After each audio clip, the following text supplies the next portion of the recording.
U.S. President Donald Trump on Tuesday stopped U.S. engagement with the UN Human Rights Council, extended a halt to funding for the Palestinian Relief Agency UNRWA, and ordered a review of the UN Cultural Agency UNESCO.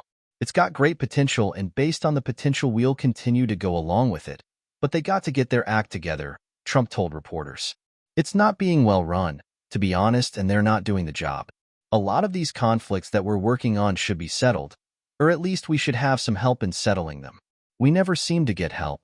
That should be the primary purpose of the United Nations, the U.S. president said. UN spokesperson Stéphane Dujarric said, "From day one, U.S. support for the United Nations has saved countless lives and advanced global security."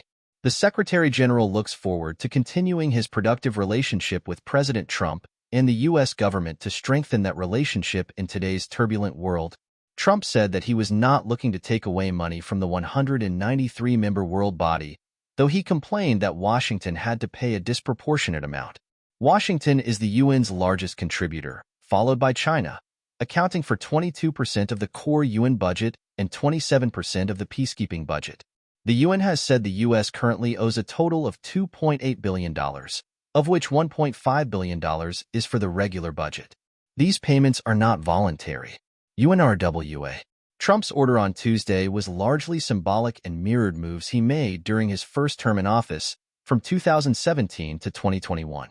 Since taking office for a second term on January 20th, Trump has ordered the U.S. to withdraw from the World Health Organization and from the Paris Climate Agreement, also steps he took during his first term in office.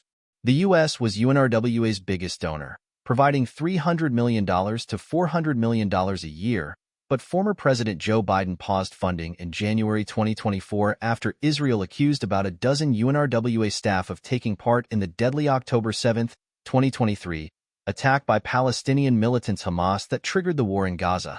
The U.S. Congress then formally suspended contributions to UNRWA until at least March 2025. UNRWA provides aid, health, and education services to millions of Palestinians in Gaza, the West Bank, including East Jerusalem, Syria, Lebanon, and Jordan. The United Nations has said that 9 UNRWA staff may have been involved in the October 7, 2023, attack and were fired. A Hamas commander in Lebanon, killed in September by Israel, was also found to have had a UNRWA job. The UN has vowed to investigate all accusations made and repeatedly asked Israel for evidence, which it says has not been provided. Human Rights Council. The first Trump administration also quit the 47-member Human Rights Council halfway through a 3-year term over what it called chronic bias against Israel and a lack of reform. The U.S. is not currently a member of the Geneva-based body.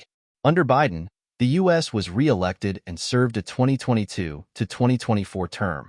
A council working group is due to review the U.S. human rights record later this year, a process all countries undergo every few years. While the council has no legally binding power, its debates carry political weight and criticism can raise global pressure on governments to change course. Trump's executive order on Tuesday also asks Secretary of State Marco Rubio to review and report back to him on international organizations, conventions, or treaties that promote radical or anti-American sentiment. He specified that the UN Education, Scientific, and Cultural Organization, UNESCO, should be reviewed first because Washington had previously accused it of anti-Israel bias.